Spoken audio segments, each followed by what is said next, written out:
That was some cardiac football. And I know a lot of you are feeling the same way that I'm feeling. Heart palpitations, heartbeat has skyrocketed, hasn't come down. That was very stressful, but the Eagles able to come through with a wild victory over the Jacksonville Jaguars here in Week 9 on this November 3rd. And now Philadelphia 6-2 with the Dallas Cowboys looming after this 28-23 victory. Philadelphia tried to do everything to give this game away. They were up 22-0 at recess. The Jags outscored Philadelphia 23-6 after the break. And it looked as though the Jaguars were going to hand the Eagles another Atlanta-like loss. The Jags got into the red zone. Everybody in the building at Lincoln Financial Field thought that they were going to score. And then Nakobe Dean climbs the ladder, acrobatic interception, and he saves the day. This is a really difficult game to recap because there are so many emotions that are running through me right now, so many different thoughts, and it goes down as the worst win of the season for Philadelphia, but a pivotal win nonetheless because the Commanders won again. They're still in first place in the NFC East. Philadelphia is trying to go lockstep with Washington to have a chance to win this division.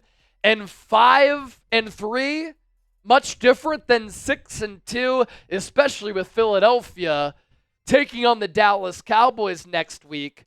And it's a Cowboys team that is absolutely desperate. If you did not watch this game, or if you did, here's how things played out in the first half. Philadelphia dominated this football game. Jalen Hurts was efficient.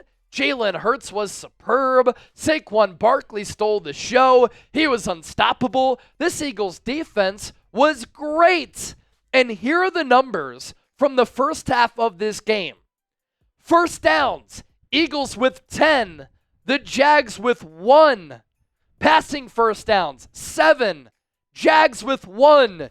Eagles rushing first downs, 3. To the Jags, none. The Eagles were 5 of 10 on third downs. Not great, but the Jags were 1 of 5. The Eagles ran 40 total plays to the Jags 18. Philadelphia outgained the Jags 187-31. The Eagles had 7 drives to the Jags 6. Eagles yards per play, 4.7 to the Jags 1.7, but they did have a lot of short fields, and for the most part, they were able to take advantage. Hurts was 13 of 16, Trevor Lawrence 4 of 10. Time of possession, 21 minutes and 26 seconds to 8:34 for Jacksonville. Philadelphia was in the driver's seat. Philadelphia was in firm control, and then what happened? Well, the Jags were able to put together a good scoring drive to start that third. And then one of the weirdest plays that I have ever seen. Saquon Barkley gets a carry deep into Eagles territory.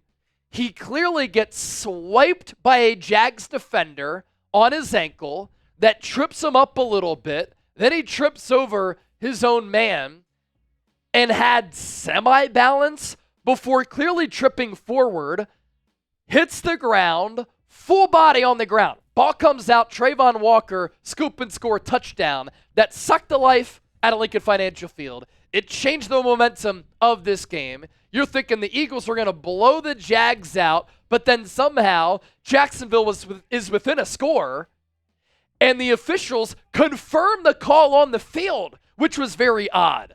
Gene Steratore, a longtime official and the rules expert for CBS, said that he was very surprised that the call was confirmed.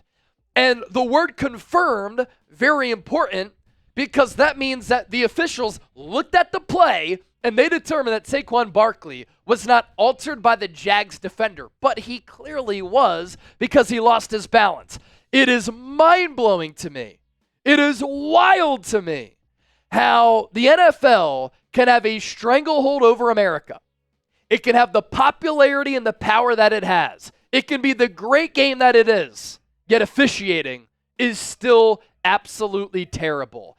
And that play nearly led to the Jacksonville Jaguars being able to win this game because momentum is huge in sports, and we know it's a real thing.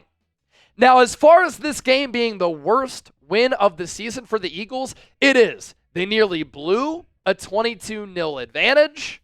They nearly choked this game away. The Jags drove into the red zone late. It looked as though they were going to score the Atlanta Falcons game all over again. But the Eagles also shot themselves in the foot.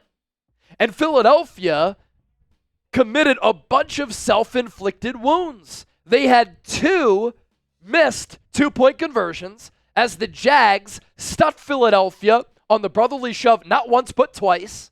You had the Saquon Barkley fumble.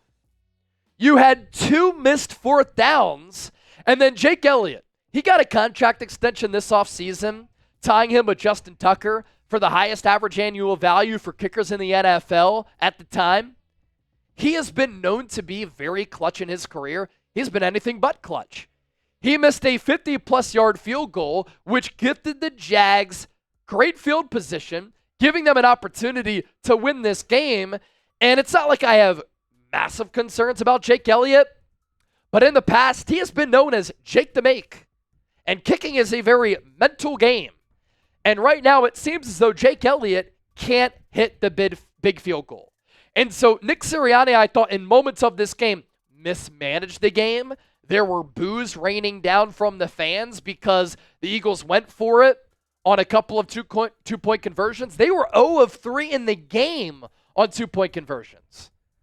0 for on 4th downs. Now, I agree with the decision to go for the kick there, but he misses it, and the mismanagement led to the Jags partially having an opportunity to win this game. So it's great that the Eagles got the victory. It's great that we didn't suffer a heart attack, even though I nearly fainted on my final call of the game during the watch party. But there are some concerns with this game for Philadelphia because the defense in the second half could not get a stop. They were leaky. They were bleeding. Trevor Lawrence was excellent after the break. Nick Sirianni mismanaged the game. Saquon Barkley has made some dubious plays so far this year in critical spots. There was a moment where he could have had the first down, and once again, like the Atlanta game, he ran out of bounds before getting to the sticks, and then the Eagles couldn't convert on 4th down. So there are things that the Eagles do that are head-scratching, which really hurt them, which could hold them back from being the best team that they can be. But we're also going to talk about some positives coming up just around the corner. First, let's give a shout out to Game Time for making today's Philadelphia Eagles now possible. This is the only app that I use in the ticketing marketplace. It's the only one that you should use. Take the guesswork out of buying tickets with Game Time. Download the app, create an account, use the code CHATSPORTS for $20 off your first purchase. Terms apply. Again, create an account, redeem the code CHATSPORTS, CHATSPORTS for $20 off. I love this app for a variety of reasons.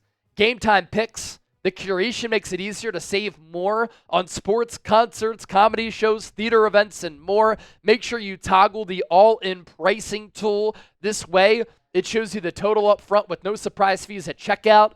You can see the view from your seat before you buy, so you know exactly what to expect when you arrive. Also, the lowest price guaranteed. Or Game Time will credit you 110% of the difference, and your purchase is covered with the most flexible customer service policy in the ticketing industry. I love how you can see what you'll be seeing when you get to the game, and you get the price point there as well. Plenty of tickets available for Eagles games this year. If you want to catch Eagles Cowboys at AT&T Stadium, plenty of tickets available for that game as well. So download the app, create an account, use the code CHATSPORTS, CHATSPORTS for $20 off. Terms apply. First purchase only. Coming out of this game, we do have some injury news that's a little bit concerning. A.J. Brown left the game due to a knee injury. He did not return. And I'm looking for any updates on the A.J. Brown injury. Haven't seen anything just yet, but Nick Sirianni obviously is going to take to the podium very soon, and he'll give us an update on that. I'll be sure to pass along an update via a YouTube short at some point Speaking of Nick Sirianni, he's now 40-19 as the Eagles head coach, second highest winning percentage among Eagles active coaches. But clearly, the Eagles' pass game is not the same with and without A.J. Brown, one of the top wide receivers in the game, and the number one overall highest graded wide receiver according to Pro Football Focus this year. Philadelphia, 6-2, they're a drop away from being 7-1. 3-0 in the Kelly Green Unis, by the way, and a 4-game winning streak for the Birds here. All right, getting back to some of those positives. Just wanted to pass along those news. I had said before the year, Saquon Barkley can be the Niners version and Eagles version of Christian McCaffrey this year if he's able to stay healthy. And what I meant by that, Christian McCaffrey last year had a very special season. He had more than 2,000 all-purpose yards. He had 21 total touchdowns. He was top 5 in MVP voting. Saquon has never been surrounded by this much talent. Saquon has never run behind a great offensive line like the Eagles have. And this year, we're seeing why Saquon is an Offensive Player of the Year candidate. And I've been spot on with that evaluation and prediction. 27 carries, 159 yards today. He ran a 3rd and 17 in for a touchdown on a massive third down. The Eagles were able to score touchdowns on a 3rd and 17 run to Saquon. Good play call by Kellen Moore on an RB draw. Jacksonville was totally flummoxed by that play. And the Eagles also scored a 3rd and 22 touchdown on one of the catches of the year to Devontae Smith. A crazy game. You had that Saquon touchdown, the one-handed Devontae Smith touchdown. You had Saquon Barkley hurdling a man backwards. And you had a Jahan Dotson climb up, go and get it. Great plays in this football game. Acrobatic plays made in this football game, adding to the craziness of it. But speaking of Saquon, he's a dynamic weapon, man.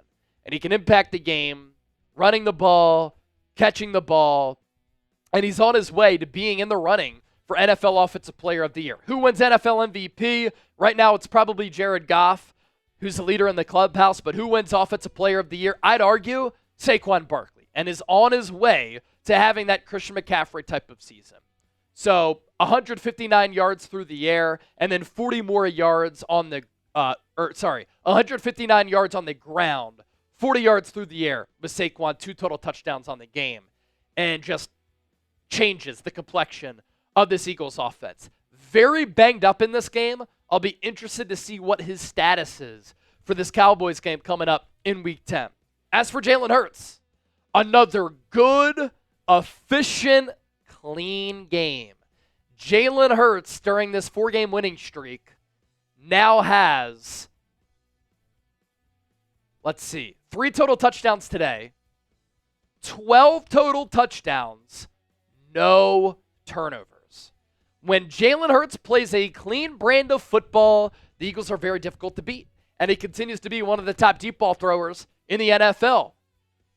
A rating today of 132.3. Held onto the ball long at times. Took 3 sacks for 20 yards. But 230 yards through the air. 66 yards on the ground.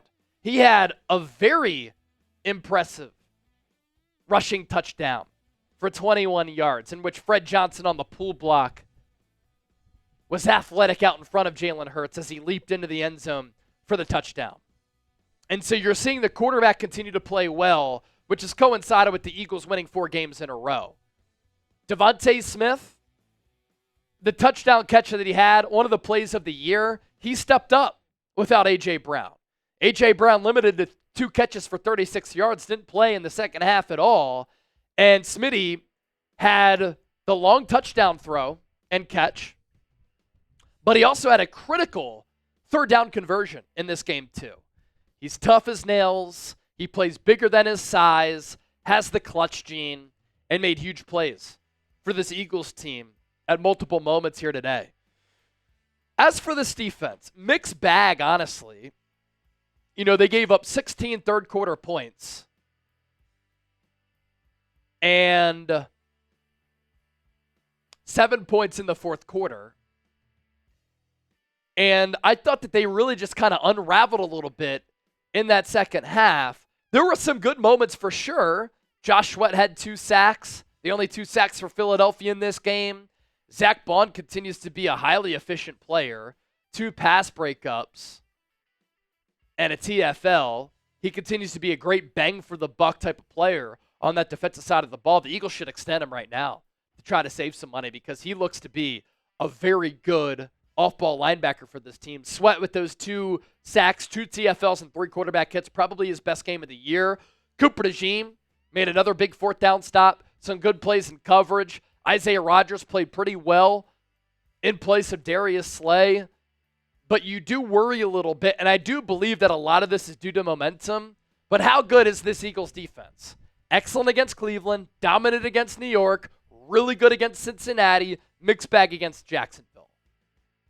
Now the momentum shifted toward the Jags, and Trevor Lawrence is like a solid quarterback. He ended up being able to put together a decent second half, but the jury is still out on how good this Philadelphia Eagles defense is. So again, a very difficult game to summarize, a very difficult game to break down because of all of the crazy turns, wacky plays, acrobatic plays, and now Philadelphia nearly choked this one away. But 6-2, a drop away from being 7-1. You have to like where the Eagles are in the grand scheme of things. And I think that they're a player to represent the NFC in New Orleans in the Super Bowl come February, but they have to stop shooting themselves in the foot. That is for sure. So grade this Eagles performance against the Jags. A, B, C, D, or F. Let me know down in the comments section. Insane. What a day. Eagles got the dub.